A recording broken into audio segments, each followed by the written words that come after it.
माधवपुर गांव में उस रात मूसलाधार बारिश हो रही थी। गांव के किनारे बने पुराने घर में रामू पहली बार रात बिता रहा था। उसने चूल्हे में आग जलाई और उसके पास बैठकर अपने कपड़े सुखाने लगा। तभी अचानक दरवाजे पर दस्तक हुई। रामू ने दरवाजा खोला तो देखा कि एक अजनबी बाहर खड़ा था। भीगा भटका चेहरा, फटे कपड़े और ठंडी सांसें। उसने धीमी आवाज में कहा, भाई, आग के पास बैठने देगा? रामू ने उसे भीतर बुला लिया। दोनों आग के पास बैठे, लेकिन माहौल में अजीब सी खामोशी थी। लेकिन तभी से अजीब चीजें होने लगी। गायों ने अचानक जोर जोर से रंभाना शुरू कर दिया। मुर्गे रात के बीचों बीच बांग देने लगे।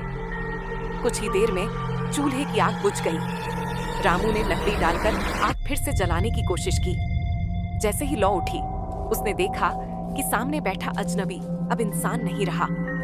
वो धीरे धीरे कंकाल में बदल चुका था। और हैरानी की बात यह थी कि कंकाल ने हाथ बढ़ाकर बुझी हुई आग से एक पुराना लालटेन निकाल लिया। लालटेन की रोशनी फैलते ही चारों ओर से और भी कंकाल प्रकट होने लगे। उनकी खोखली आंखों की चमक रामू की रूह तक को कंपा रही थी। वे सब धीरे धीरे उसकी तरफ बढ़ने लगे। रामू का दिल तेजी से धड़कने लगा। कुछ पल के लिए उसके पैर जम से गए, पर अगले ही क्षण उसने हिम्मत जुटाई और दरवाजे की ओर दौड़ पड़ा। बाहर खूब अंधेरा और तेज बारिश थी, लेकिन वो जान बचाने के लिए भागता चला गया। आखिरकार गांव के बड़े बरगद के नीचे पहुंचकर वो थक कर गिर पड़ा। वहीं उसे नींद आ गई। सुबह जब उसकी आंख खुली तो सब कुछ सामान्य था।